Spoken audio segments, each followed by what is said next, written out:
todos, que, como a Vânia disse, uma manhã maravilhosa, de frio, amo o frio, sei que tem muitas pessoas que não gostam do frio, mas o importante é o aconchego dessa casa. Estamos muito agradecidos para receber mais uma vez o convite para nos apresentarmos, que os amigos espirituais nos inspirem realmente ao aprendizado e que nós consigamos pôr em prática aquilo que nós falamos com tanto carinho, que estudamos. Porque muitas vezes a gente lê, muitas vezes nós estudamos e falamos, mas esquecemos de praticar no nosso dia a dia. Como nós vivemos num mundo de provas e expiações, que nos obriga a praticar o conhecimento o tempo inteiro, quanto mais soubermos, mais felizes nós seremos. O tema da nossa manhã é a reencarnação dádiva de Deus. Ela é pautada em toda a explicação de por que ela funciona e por que nós passamos por determinadas situações. Todos nós, sem exceções, se estamos numa escola de provas e expiações, significa que estamos reparando algumas coisas, mas é necessário que nós compreendamos passo a passo como que ela funciona. Allan Kardec nos diz que a encarnação não é uma punição para o espírito, conforme pensam alguns, mas uma condição inerente à inferioridade do espírito e um meio dele progredir, aliás. Então, se nós estamos numa escola de provas e expiações, porque nós temos muitas coisas ainda para aprender, e a nossa condição como espírito ainda está próximo da nossa inferioridade, que nós ainda temos dificuldade de conviver com o nosso próximo, com o meio ambiente e consigo mesmo, porque muitas vezes nós achamos que a nossa dificuldade é somente com o nosso próximo, mas isto não é verdade. A nossa dificuldade é conosco também, porque nós estamos em aprendizado e muitas vezes recusamos-nos de aprender. E à medida que nós progredimos moralmente, o nosso espírito vai se desmaterializando. Hoje, 2018, nós já estamos bastante desmaterializados, né? Kardec está falando isso 200 anos atrás, quase. Estamos bastante desmaterializados? Não estamos ainda. Continuamos com dificuldades parecidas na época que Kardec explicou. Nós ainda temos dificuldade de nos desapegarmos da vida material. Nós sentimos a vida material com tal intensidade que muitas vezes esquecemos da vida espiritual.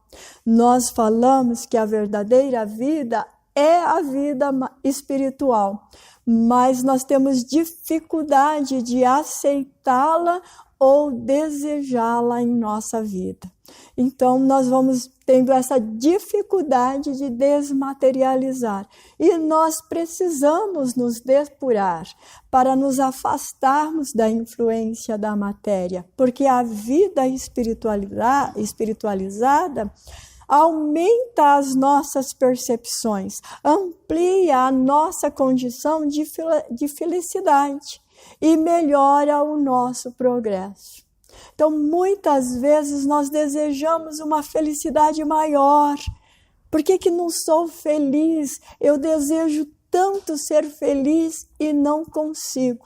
Quem já atende, faz o atendimento fraterno, sabe que esta é uma das maiores queixas que o público nos traz. A pessoa vem para a casa espírita e a sua queixa principal é a infelicidade e todas as coisas que convergem à infelicidade.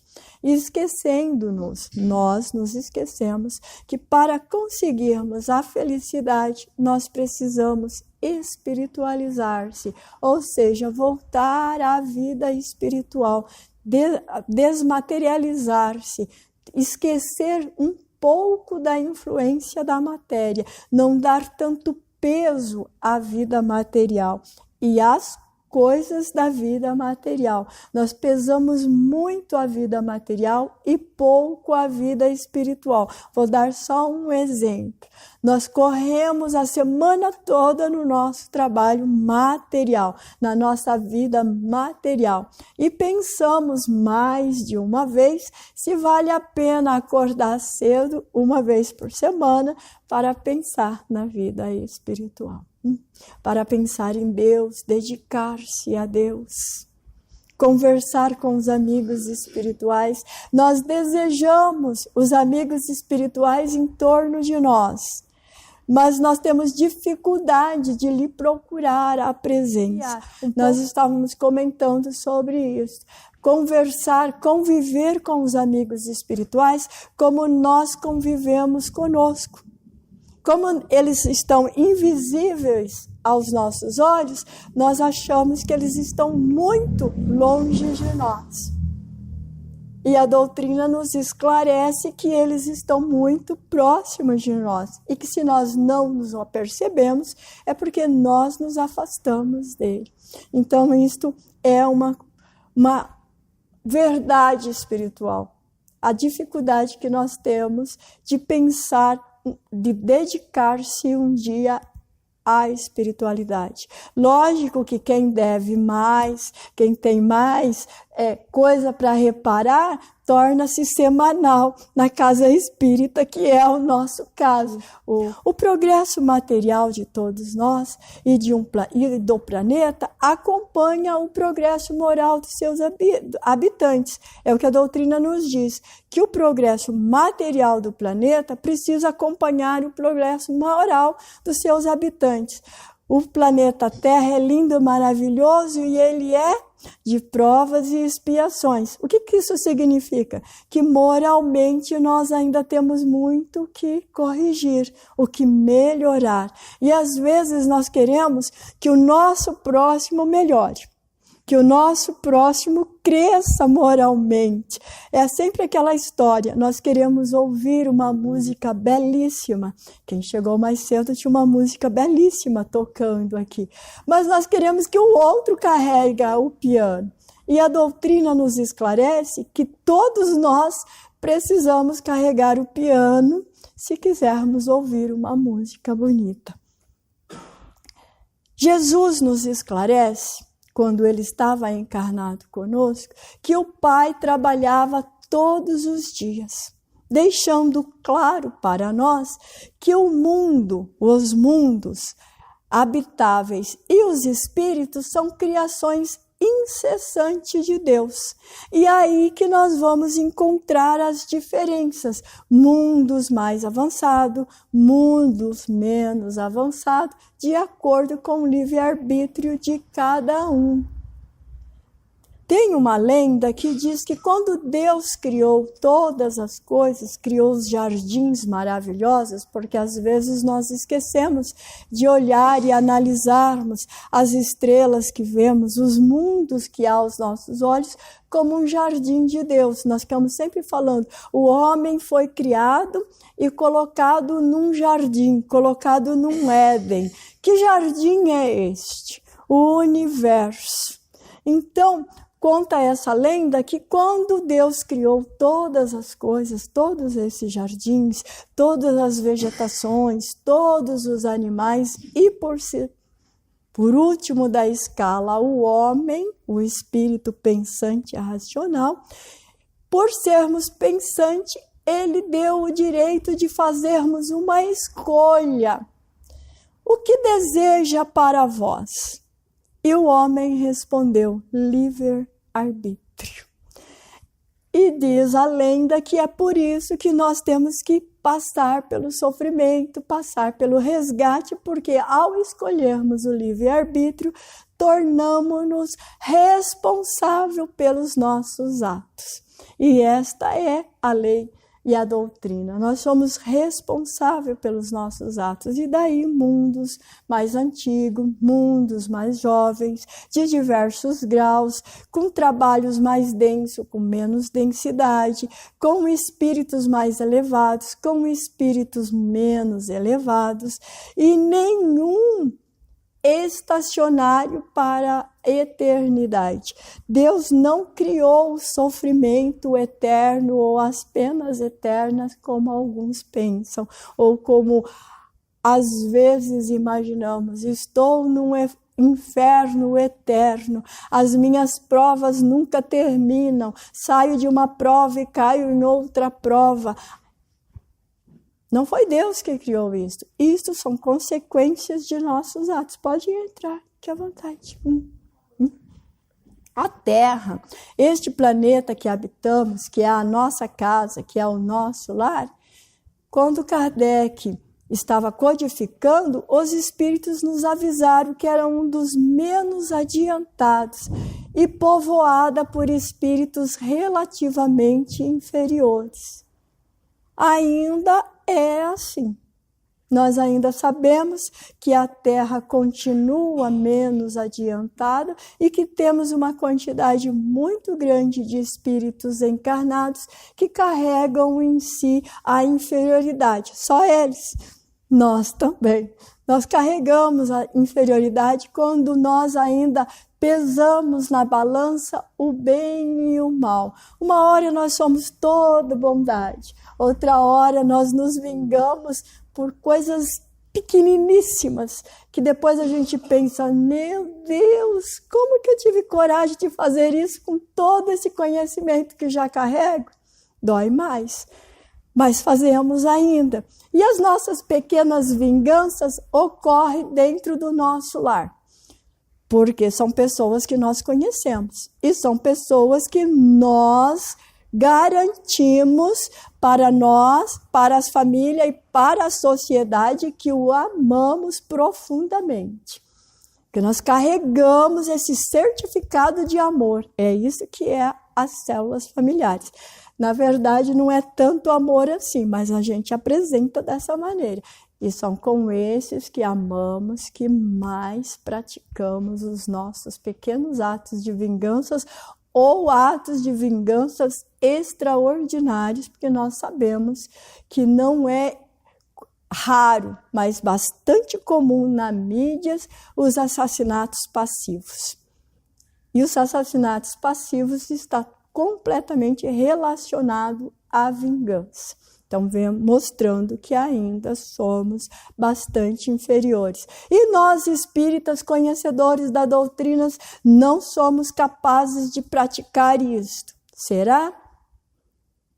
É bom não sermos testados em nosso limite, de até quanto nós já vencemos. É bom nós aprendermos dia a dia a dominar a fera que há em nós, para conseguirmos a posição angelical. É para isso que estamos encarnados, para conseguir essa posição angelical. O princípio da reencarnação é uma consequência necessária à lei do progresso, tanto do planeta quanto nós. Se assim não fosse, nós não progrediríamos, ficaríamos eternamente estacionados numa única faixa. Há necessidade de experimentarmos. Na espiritualidade, nós aprendemos. E lá na espiritualidade, nós falamos com todas as letras que vamos tirar 10 a hora de experimentar, na hora de fazer a prova. A prova é encarnar. Só que na hora nós queremos espiar, nós queremos colar, nós queremos fazer diferente do que prometemos. Temos que refazer. Voltamos à espiritualidade e a nossa nota não foi tão alta quanto nós imaginávamos. E precisamos recomeçar. Sem a reencarnação, como se explicaria a diferença que existe entre o presente estado social que estamos vivendo e os tempos de barbárie? Muitas vezes nós falamos, nossa, parece que estamos vivendo a épocas da caverna ainda. Significa que a distância não está muito grande ainda, porque se nós precisássemos ir para museus, para o livro ou para a internet para compreender como o nosso princípio foi, quando éramos bárbaros, diríamos que a distância era imensa, mas nós vemos atos ainda. Então significa que a distância é pequena. E só a reencarnação explica isto. A reencarnação não é uma doutrina que se apresenta como a vinda de Jesus ou com a pregação do seu evangelho de amor. Porque às vezes alguém nos pergunta, fala assim, olha, vocês vocês estão fugindo do evangelho de Jesus ao pregar a reencarnação. Jesus não pregou isso, Jesus não pregou a reencarnação, é verdade. Não foi Jesus que pregou a reencarnação, ele não veio trazer a reencarnação como dogma. Quem trouxe, esse conceito existe 5.000 anos antes de Jesus reencarnar, através do hinduísmo, uma das primeiras a ensinar a lei do progresso para o homem. E o Heródoto, o historiador grego, menciona essa doutrina como sendo de origem egípcia e que na concepção dos egípcios a reencarnação se dava instantaneamente após a morte, passando a alma para outra criatura que estava nascendo, que poderia ser da terra, da água ou do ar, percorrendo todas as criaturas um ciclo de 3.000 anos. Hoje nós sabemos que o princípio de Heródoto estava correto, mas com algumas diferenças que a doutrina veio esclarecer. A primeira dela é que muitas vezes nós precisamos de muitos séculos para reencarnar novamente, porque nós hoje já sabemos da lei da afinidade. Nós precisamos de alguém que nos aceite. E enquanto não encontramos alguém que nos aceite, vamos trabalhando na espiritualidade. Nós não vamos reencarnar em vegetais ou animais irracionais, porque isso seria uma crueldade da própria lei. Porque a partir do momento que o homem pensa, que o homem raciocina, ele não pode ficar mais inerte, porque Jesus nos esclarece que o espírito evolui constantemente. A carne, o que é da carne, sabeis de onde vem e para onde vai. Porque nós sabemos que a gente nasce do pai e da mãe e que vamos para a morte. Todos nós caminhamos, sem exceção, para a morte física. Então vamos devagar, vamos em câmera lenta, vamos aprender a fazer isso. Todos os dias nós acordamos, eu estou com pressa, eu estou atrasado, eu preciso chegar. E criamos um estresse desnecessário na nossa vida. Nós temos que ser asflavar. Se nós caminhamos para a morte, vamos devagar, vamos de câmera lenta, vamos conhecendo as pessoas, falando bom dia. Muito obrigado, com licença, pode passar a sua vez. Eu vou ler mais um capítulo desse livro, pode ser atendido primeiro. Nós vivemos assim?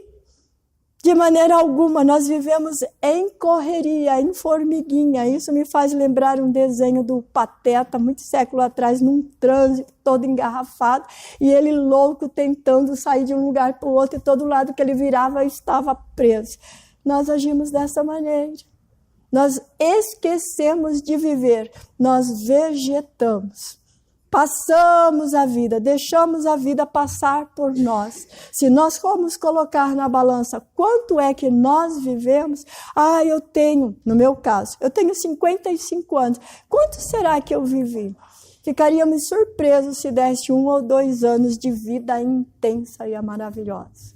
O resto nós passamos, damos passagem à vida. E nós precisamos de muito mais do que os 3.000 anos que eles acreditavam na época. Por quê? Porque nós persistimos em revidar o ataque que sofremos. Como nós persistimos em revidar, estamos constantemente refazendo as lições. E as lições vão ficando cada vez mais difíceis.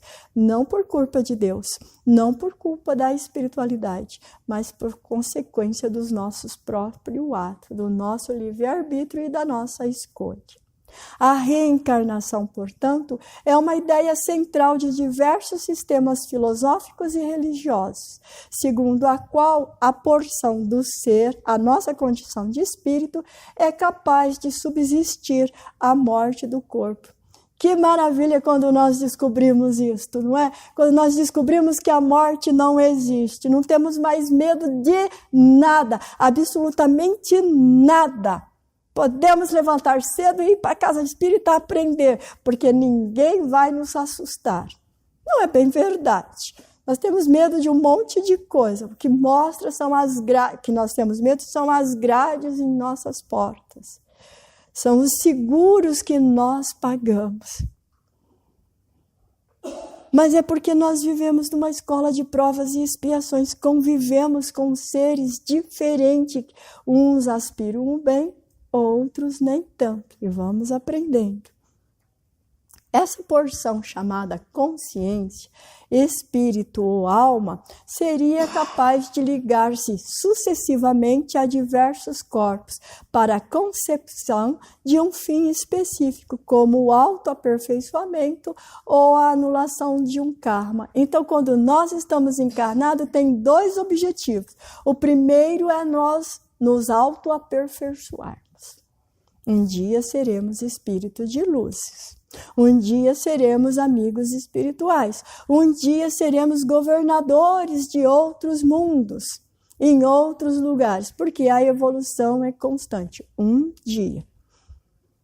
O outro é a anulação dos nossos erros, porque nós estamos resgatando. Mas para anular um erro, há necessidade de não errar mais. Porque senão nós anulamos, pagamos um e temos outro para pagar. E assim sucessivamente. Normalmente nós consideramos, tudo isso que eu falei nos leva a uma pergunta. O que é a infelicidade para nós? Normalmente nós consideramos como sendo infelicidade todo e qualquer acontecimento que contraria o equilíbrio, que distorce o programa que nós elaboramos para nossas vidas. Tudo que distorce esse programa é infelicidade. Que tipo de coisa? Ocorrências infaustas, pobreza, solidão, perda de relacionamentos, desencarnações, enfermidades em entes queridos, doenças pessoais, são considerados verdadeiros infortúnios que dilaceram a nós e a vida de incontáveis existências humanas. Se nós pararmos para perguntar quem não tem um minuto sequer de infelicidade, não encontraremos nenhum. Todos nós carregamos isso e quase tudo é relacionado à vida material. Essas descrições que eu fiz está relacionado à vida material. Por que a desencarnação faz com que nós soframos demais? Porque nós vamos perder a presença material. Por que a doença do ente querido faz com que soframos demais? Porque temos medo de passar pelo mesmo problema. A primeira pergunta que nós fazemos para o médico quando um ente nosso está doente é: isto é genético? Porque nós temos medo de passarmos pela mesma situação. É bem assim que nós vamos aprendendo. E muitas vezes as nossas almas se entristecem com isso. Quando nós deparamos com irmãos que carregam aflições muito maiores do que as nossas, com cangas tão pesadas que nós pensamos assim: ainda bem que não sou eu, porque se assim o fosse, eu não daria conta. E muitas vezes, para justificar isso, nós falamos assim: Deus não dá o frio sem cobertor. O cobertor é certinho para cada um. É verdade. Porque se nós trocássemos de lugar, nós não conseguiríamos. E isso nos ajuda a compreender as nossas próprias dores. Porque se nós estamos sofrendo demais e vemos um irmão que sofre muito além, nós conseguimos nos consolar. Não significa que nós vamos consolar o nosso irmão, mas nós aprendemos que se estivéssemos no lugar dele, nós não daríamos conta. Os nossos sentimentos dilaceram ao ouvir dessas agonias. Quem faz atendimento fraterno, ele tem que ser preparado para ouvir as histórias, porque elas nos causam em nós sentimentos desesperadores às vezes. Ou outras vezes ele está contando uma história que coincide com a nossa própria. E nós não sabemos se abraçamos e choramos juntos ou se consolamos. E isso nos atormenta, porque são enfermidades orgânicas, são enfermidades mentais, que todas as pessoas, todos nós, sem exceção, padecemos por isso. E muitas vezes, mesmo com conhecimento, nós olhamos para os céus e dizemos: por que comigo, Senhor? O que eu fiz para merecer isto? Será que pequei contra ti? Lembra dos discípulos perguntando para Jesus ao encontrar um cego de nascença? Senhor, foi ele ou foi os pais dele que pecaram contra Deus? E Jesus esclarece que não, que ninguém tinha pecado contra Deus, mas pecado contra si mesmo, errado consigo mesmo. Então, muitas vezes nós perguntamos e a resposta já vem a nós. Porque nós vemos paralítico, nós vemos dementes, nós vemos máscaras de dores, de pavores imensos. Quem tem a oportunidade de ir a hospitais, e quando nós estamos chegando nessa idade que eu relatei agora há pouco, quase que mensalmente temos que ir ao hospital, manter as células no lugar, porque a gente fala: Senhor, ainda tenho muito a resgatar, dá um pouco mais de tempo aqui. Então nós vamos encontrar esses irmãos sofrendo. E às vezes nós falamos: nossa, eu vim no hospital com uma dor no estômago, mas olhamos para o lado e ficamos apavorados com o que nós vemos. Quem tem a oportunidade de ir na Sobrapar ou na Unicamp, nós vemos coisas que nos causam uma comoção completa em nossa alma. Quantos irmãos nossos atravessam dificuldades financeiras, lares onde a miséria faz morada, ou agora que nós observamos, quantos refugiados sem lar, sem um canto para reencostar, que transitam, irmãos nossos, em regiões inóspitas, desertas, que faltam tudo, transitando da selvageria para a civilização. A terra parece um palco, um grande circo, quando a gente vê o circo de Soler, aqui todo mundo no trapézio e aqui todo mundo rastejando. Outros, é o contrário desse sofrimento, desfrutam da beleza, da inteligência, da sabedoria, da saúde, da fortuna, e o que faz? Desperdiça-as em forças inúteis, na insensatez de uma vida fútil, sem nenhum objetivo espiritual.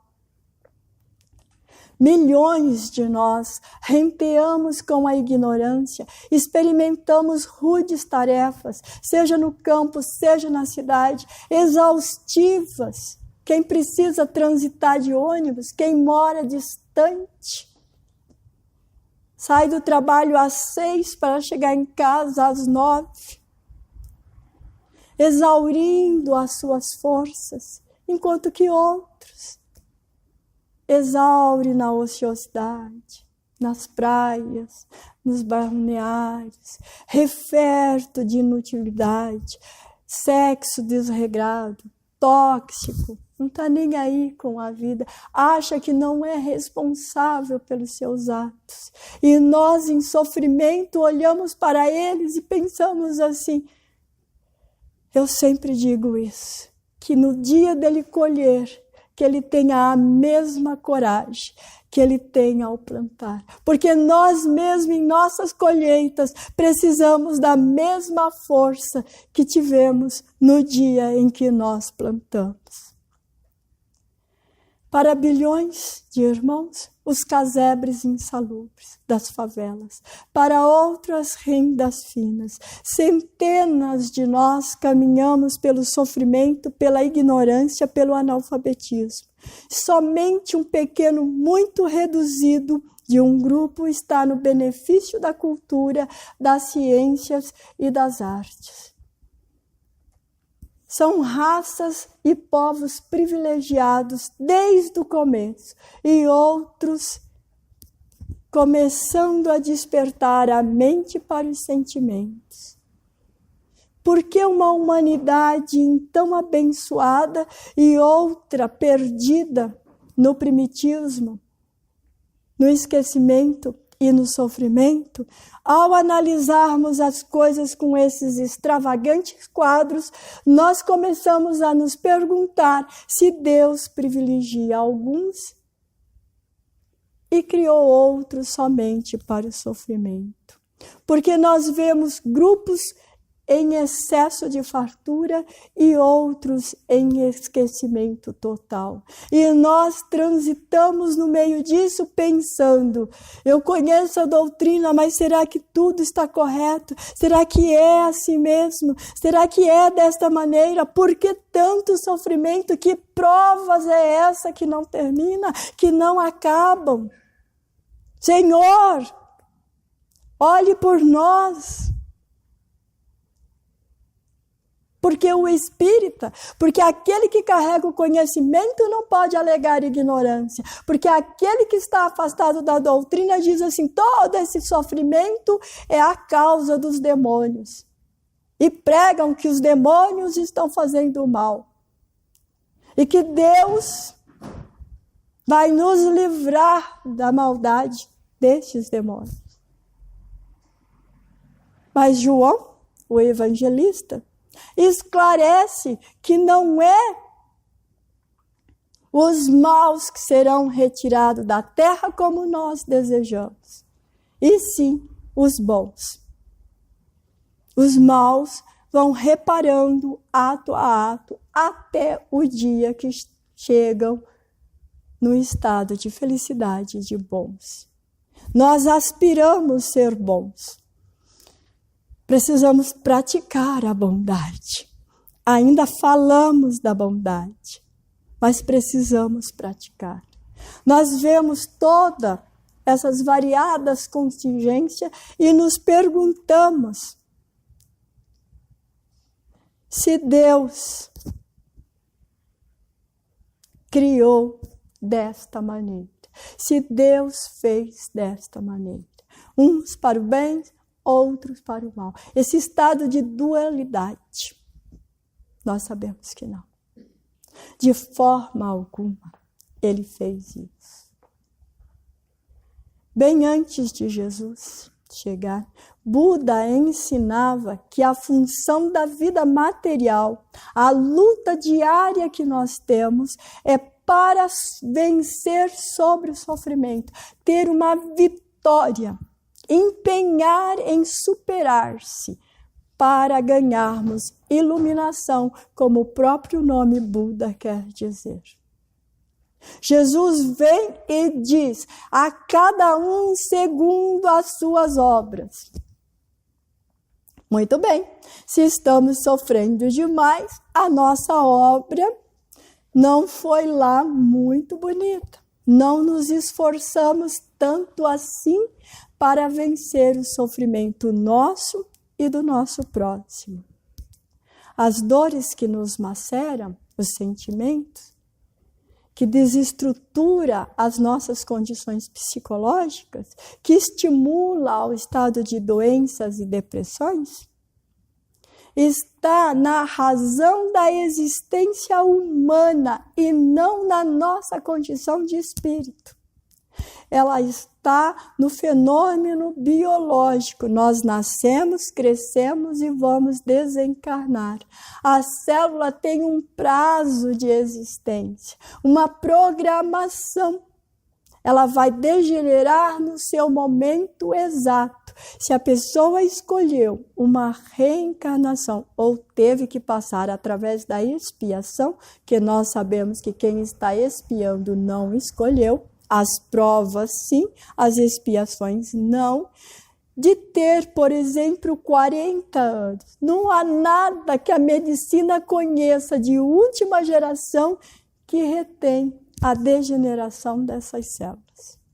Porque essa programação está na espiritualidade, está no corpo espiritual e não no corpo orgânico. O corpo orgânico é o experimento, é a prova ou a expiação. E quando nós não temos nada, temos saúde, desperdiçamos, num outro momento teremos que reparar este sentimento, esta oportunidade que por negligência própria atiramos à lata do lixo. A natureza nos oferece as oportunidades. Pôr em prática ou não depende de nós por causa da escolha do livre-arbítrio. Nós escolhemos. A vida humana, a vida do homem não é uma porta estreita entre berço e túmulo. Nasceu, viveu, morreu e acabou. Ou vai para o céu ou vai para o inferno. Seria muito fácil isso, né? Os bonzinhos todos nos céus. E se nós pensarmos em forma mais descontraída, tem muito bonzinho que se tiver no céu, é melhor a gente ir para o inferno. Porque não é tão bom quanto parece. E aí, se você não for bom, você vai para o inferno.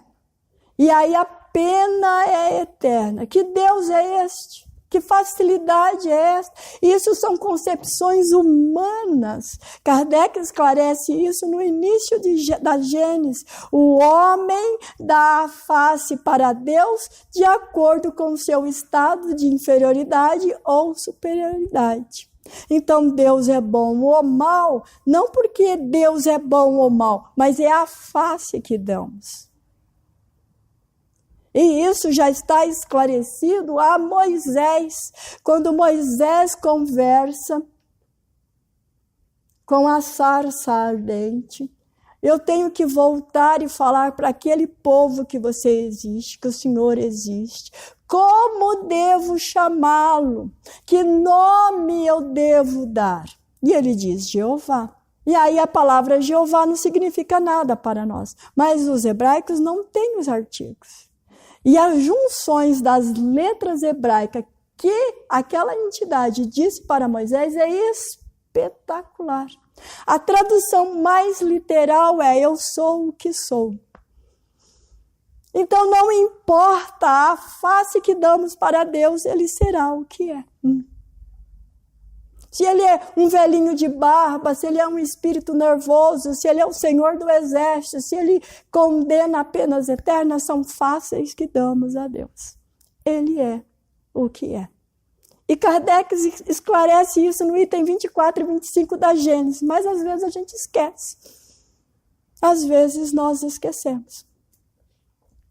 Então, a vida não é o berço-túmulo. Entre o berço e o túmulo, nós temos toda uma existência na espiritualidade, todo um aprendizado e todo um voltar para ver se realmente aprendeu a hora da prova. Nas escolas, na hora da prova, a gente cola, dá uma espiada. Na vida encarnada não há meio. Muitas vezes nós queremos colar e colher o fruto do nosso irmão, mas não dá. Por um período de tempo, a gente consegue até furtar o fruto do irmão, mas vai chegar o dia de devolver em dobro o seu fruto e o fruto do seu irmão que você conseguiu furtar. Os corpos que nós utilizamos nosso corpo físico, faculta a aquisição dos nossos labores evolutivos. Lógico que às vezes nós queremos ter 1,80 m de altura, ser lindo, ser maravilhoso, ser espetacular, mas ainda não nos cabe isto. Cabe um corpo pequenininho, fragilizado. Em algumas casas espíritas eu carrego uma plataforma desse tamanho, porque o púlpito eu não consigo aparecer em cima, só tenho 1,53 m. Aqui é maravilhoso, né? Não tem púlpito. Não preciso usar a plataforma. Mas eu sempre brinco com meu esposo. Na próxima encarnação vou ter 1,80 m, porque daí eu quero ver precisar usar a plataforma. Sabe lá se eu vou ter 1,80 m mesmo, né? Mas a gente gosta de brincar, a possibilidade de viver. Então, o corpo que nós adquirimos hoje é o corpo necessário para que nós consigamos vencer as nossas paixões, anular as nossas dívidas, vencer o nosso egoísmo, passar por algumas humilhações, pouca sombra, pintor de rodapé, esse tipo de coisa, né? No ônibus, quer que eu coloque uma cordinha para você segurar? Esse tipo de coisa. Por quê? Porque daí nós vamos vencendo. Essas coisinhas pequenininhas que nos afetam. Não é isso que o Evangelho segundo o Espiritismo nos diz? A vida é feita, é o Espírito de verdade que esclarece isso. A vida é feita de 1000 nadas, mas um espinho pode lhe ferir. Então tem coisas gigantescas que nós tiramos de letra. Tem um espinhozinho que dói, que fere, que magoa.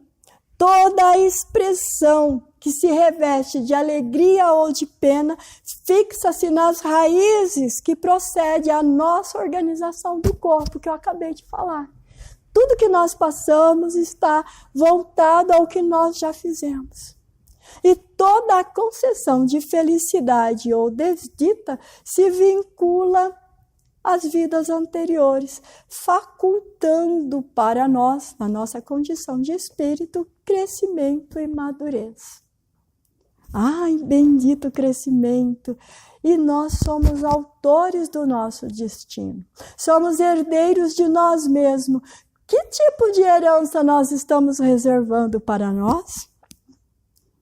Nós, às vezes, nos preocupamos muito com a herança material. Por quem tem muitas coisas, a hora que meu pai for, a minha mãe, vou dividir, você vai ficar com tal casa, com tal carro, etc, etc, etc. E esquecemos de ajuntar tesouros nos céus, como já nos avisava Jesus. Aí chegamos aqui, nós somos muito ricos, e chegamos na espiritualidade muito pobres. Não temos tesouros no céu, não temos herança para o nosso futuro. E começa todo um trabalho para conseguir alguém que nos aceite, miseráveis como estamos. E aí nós nascemos e dizemos assim, eu sou um estranho no ninho. Somos, lógico que somos. Perdemos todos os nossos tesouros espirituais, alguém nos aceitou, não fazemos parte daquela família, somos um estranho no ninho. Bendito seja Deus quando nós somos estranhos num ninho abençoado, que apesar de sermos estranhos, nos acolhe, nos ama, nos respeita e dá tempo. A minha família, toda evangélica, eu sou estranho no ninho. Completamente um estranho no ninho. Eles acham que eu sou louca de pedra, né? Completamente louca, digna de um sanatório. Mas quando as coisas apertam, eles batem na minha porta e dizem assim, está muito ruim lá em casa, você pode ver o que está acontecendo? Oh, bendita oportunidade! Né? Isso é muito bom. E muitos de nós vivem assim. E outros estão num estranho num ninho, onde o familiar realmente colocou num sanatório, realmente expulsou porque não faz parte. Mas é porque nós não tínhamos tesouros espirituais, como Jesus alertou. A meta da espiritualidade é a perfeição, é a felicidade. Mais uma vez, Jesus nos alerta. Sedes perfeito como o Pai o é. Então, essa é a meta da vida. E nós precisamos alcançar essa meta, nós precisamos alcançar essa felicidade. Porque a ideia única de uma existência apenas ultraja a grandeza do Pai Criador. Enquanto que a reencarnação desvela todo o seu amor, descortina toda a sua justiça e mostra-nos toda a sua misericórdia. E aí nós vamos compreender por que que um sofre, por que que o outro não sofre, por que que um é feliz e o outro não é feliz. Porque de reencarnação a reencarnação, nós vamos galgando a escada da felicidade suprema. A felicidade que nos levará ao nosso estado angelical. A escala de Kardec. Pergunta 100, número 100, é a que eu mais leio. O meu livro dos Espíritos é viciado nessa página. Eu abro, cai na 100, eu abro, cai na 100. Por quê? Porque eu fico lá olhando a escala. Eu sei que estou aqui embaixo e o meu almejo é ser afim. Então, todos os dias tem que ler para ver se hoje erramos menos. Agostinho já nos alerta nisso no Evangelho segundo o Espiritismo, avisando que ao final de cada dia temos que analisar aonde acertamos e aonde erramos. Os acertos são tesouros dos céus para a próxima vida. E os erros corrigir enquanto tem oportunidade. Porque enquanto estamos encarnados, quando nós abrimos os olhos de manhã, a nossa prece, que muitas vezes esquecemos, porque estamos sempre com pressa, correndo coisa parecida, abrimos os olhos, pulamos, não falamos nem bom dia para o nosso companheiro e vamos para a cozinha e queremos fazer café. Eu vejo que é bem assim. Já disse que estou na casa semanalmente, o atendimento fraterno, geralmente é isso que as pessoas explicam. Quando eu pergunto, que dia que você falou, bom dia, meu amor, você dormiu bem, o quê? Faz um século que eu nem falo com meu marido, como que eu vou falar bom dia, meu amor? Ou então a gente diz assim, eu implico sempre com uma amiga, meu velho, a minha velha, o que é isto? Não podemos chamar o nosso companheiro, o nosso amor, aquele que escolheu repartir as nossas canga pesada de velho e de velha, mas meninos e meninas, mocinho, de amor, porque a oportunidade, bom dia, meu amor, você dormiu bem? Por que paragens você andou esta noite? Eu fui para a espiritualidade e eu trabalhei, olha que coisa boa, mas raramente acontece conosco o que aconteceu comigo recentemente, que eu dormi, eu tinha consciência que estava dormindo, eu sabia que estava dormindo, coisa maravilhosa você ter consciência que está dormindo. E estava trabalhando, olha que felicidade, você trabalha na vida material para o nosso bem-estar e trabalhamos na espiritualidade para o nosso bem-estar. E terminou o trabalho, hora de acordar, eu quero acordar.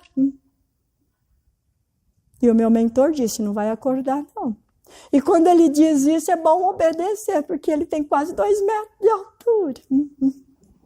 E quando ele cruza os braços, igual o Antônio, porque eles me chicoteiam lá e ele chicoteia do lado de cá, porque aqui ele é o meu orientador.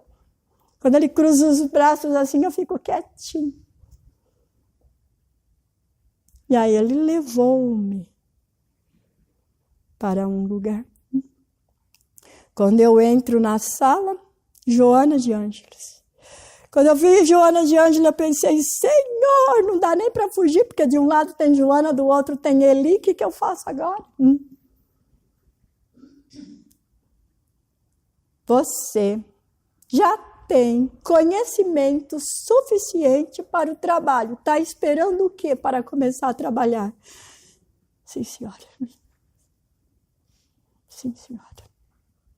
E não imagina, o seu irmão vai além. Quando eu acordei, acordei. Ainda bem que não era verdade. Estava só sonhando. Lógico que é verdade. Lógico que é vivência, mas nós não queremos que seja verdade. E muitas vezes nós recebemos esse tipo de orientação e nós acordamos de manhã e falamos que não é verdade, que estávamos só sonhando. A doutrina espírita nos esclarece que ao dormir nós vamos encontrar os espíritos amigos que vão nos orientar, chamar-nos a razão para melhorar e transformar a nossa encarnação em bênçãos, em dádiva de amor. Como Jesus esclareceu, nenhuma das minhas ovelhas que o Pai lhe confiou se perderá. Mas as ovelhas aqui, às vezes dão uma de bode rebelde. E nós vamos comer em outro lugar. Vamos espernear em outros lugares. E somente quando está muito difícil é que nós clamamos pela misericórdia. Deus seja louvado que Jesus é um pastor abnegado. E cada vez que nós clamamos, Senhor, tem misericórdia, Ele diz, vinde a mim, vós que estáis cansados e oprimidos, que carregam o sofrimento, que eu vos aliviarei. Mas a gente esquece de ler a sequência dessa observação de Jesus, que é: aprendei de mim que sou manso e pacífico. Lembrando que nós não devemos ser rebeldes, porque a rebeldia retarda o nosso progresso para a felicidade. A rebeldia retarda o nosso progresso de conviver com a espiritualidade superior e feliz. A rebeldia nos leva a praticar o mal. E Paulo já nos esclarece que nós não podemos praticar o mal. Porque se nós praticarmos o mal contra o nosso próximo, nós saímos do cumprimento da lei de amor. E ao sairmos do cumprimento da lei de amor, nós começamos a trazer obscuridade em nossas vidas. Vidas anônimas, vidas de sofrimento, vidas de luta porque fugimos da lei de amor. A reencarnação é uma dádiva porque é a conquista das virtudes perdidas. A reencarnação é uma dádiva porque nos dá a oportunidade de recomeçar. E quando às vezes nós achamos a reencarnação não pode ser verdade, porque Deus cria uma única vez, isto é verdade. Nós fomos criados uma única vez, simples e ignorante, e a reencarnação são etapas de aprendizado. A nossa condição de criação é uma só. Ao momento que nós fomos criados, até o momento que nós estamos vivendo, aprendendo e colocando em prática. Esse viver, aprender e colocar em prática nos leva para o alto e infinitamente para baixo. Muitas vezes somos espíritos de luz ao pedir misericórdia para o nosso próximo, ao orar e ao sofrer, ao dedicar e aplicar o passe, ao doar-se tanto amor que curamos a doença do nosso próximo. E caímos nas sombras do medo e do obscurantismo quando pensamos em vingar, quando pensamos em revidar, quando magoamos, quando ferimos, quando afastamos o conhecimento, porque no futuro, um dia, talvez eu desperte para fazê-lo. A oportunidade é agora. Nós somos os trabalhadores da última hora. Nós somos os últimos chamados. Nós escalamos de religião em religião ao chegar no farol da humanidade. E o farol tem que iluminar. O farol tem que esclarecer, começando por si e depois o seu próximo. A cada passo que damos para o nosso amor, a cada passo que damos para a nossa iluminação, nós iluminamos quem está ao redor de nós. O nosso exemplo é o exemplo do próximo. É o que nós fazemos conosco em melhoria que melhora o nosso próximo. Ninguém muda ninguém. Muitas vezes queremos mudar o próximo. Ele deve ser assim ou deve ser assado. Ele deve fazer isso ou deve fazer aquilo. A cada um o seu chamado.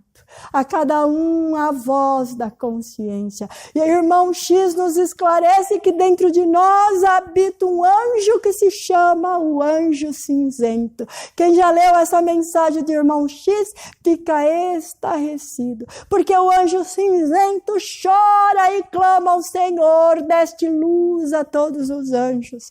E a mim só as cinzas coube. Porque o anjo cinzento habita em nós, chamado consciência. Como poucas vezes nos iluminamos, ele não consegue refletir a luz de si. A nossa consciência diz que o nosso ato está errado. A nossa consciência diz que precisamos recomeçar, que precisamos fazer diferente, que precisamos deixar velhos hábitos, que precisamos deixar velhos vícios. Mas praticar o vício é tão bom, é tão cômodo, é tão fácil.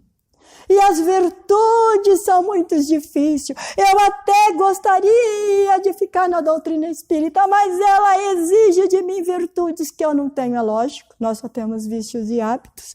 As virtudes são um bem que ainda temos que conquistar, temos que adquirir. Adquirir virtude não é assim tão fácil. Se assim o fosse, Jesus não precisaria ter dito: as minhas ovelhas, aquela que me confiaste, nenhuma delas se perderá.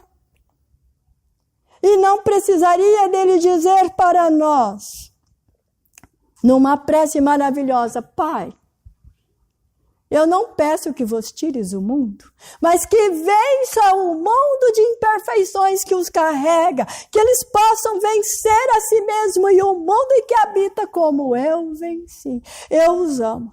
E aonde eles estiverem, eu estarei. Mas para isso, cada um tem que dar o seu próprio passo. E o que ele diz aos seus discípulos? Dos que eu curei, somente um adquiriu virtude. Somente um adquiriu tesouro no céu para a próxima encarnação nascer melhor. Que tipo de virtude que nós estamos adquirindo? Que tipo de amor e de tesouro nós estamos adquirindo? Os brilhantes e os diamantes enchem os nossos olhos. As esmeraldas e os rubis nos deixam encantados. Mas que tipo de tesouro nós temos na espiritualidade? Ao abrir o nosso baú da nossa própria vida, será que temos algo além de musgos? Algo além de rancores? Algo além de vingança? Algo além da reclamação? Se nós tivéssemos consciência do que a palavra reclamação quer dizer, jamais reclamaríamos. Porque a palavra reclamar é clamor duas vezes. Eu clamo e clamo mais uma vez. E às vezes amamos ver a desgraça alheia. Estamos clamando. Às vezes amamos ver a perversidade no próximo, estamos clamando. E aí quando essas coisas nos alcançam, diz: eu não sei o que eu fiz. A mesma coisa vale para aquele irmão que nos bate a porta e que nós falamos: não tenho nada para lhe oferecer.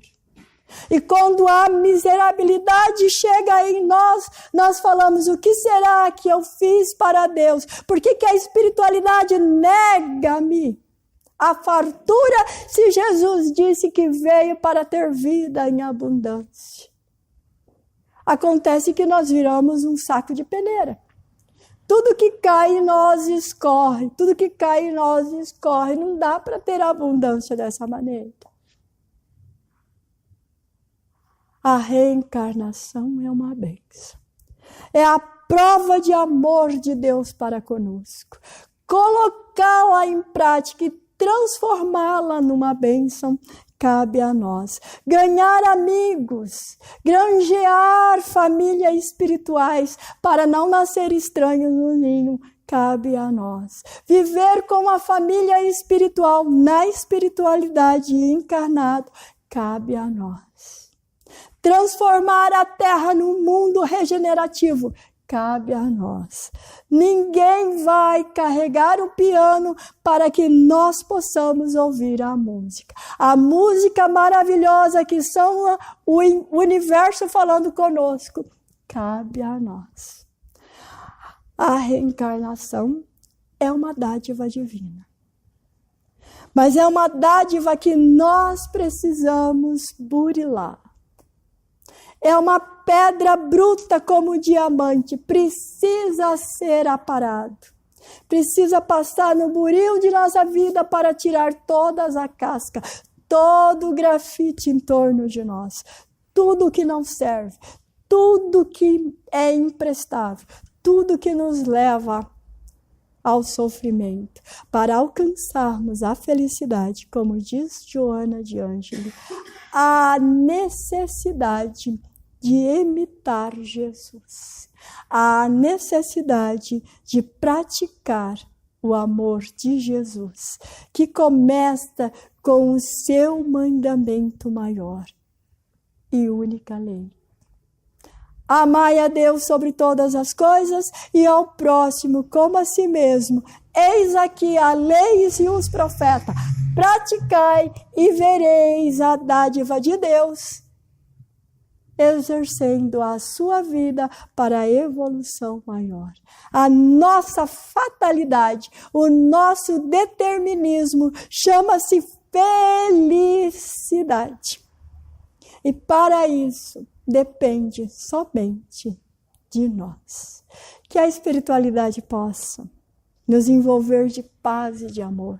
Que possamos praticar esse ensinamento a cada dia e a cada momento, para que o amor se faça presente em abundância, para que o nosso coração seja sempre gentil, que seja sempre abençoado, ao tocar a mão, ao abraçar um irmão, que possamos doar de nossas virtudes, curando-lhe a alma, curando-lhe a vida. Como acontecia com Jesus, a mulher hemorrágica. Toca-lhe a veste e ele diz: quem tirou virtude de mim? Somos como aquela mulher, doentes arrastando a vida. Que possamos tocar a veste de Jesus, tirando-lhe a virtude do amor, tirando-lhe a virtude da vida, tirando-lhe a virtude da felicidade, e que possamos ser doadores desta felicidade, deste amor, em todos os lugares que fomos. Agradeço imensamente pelo dia de hoje.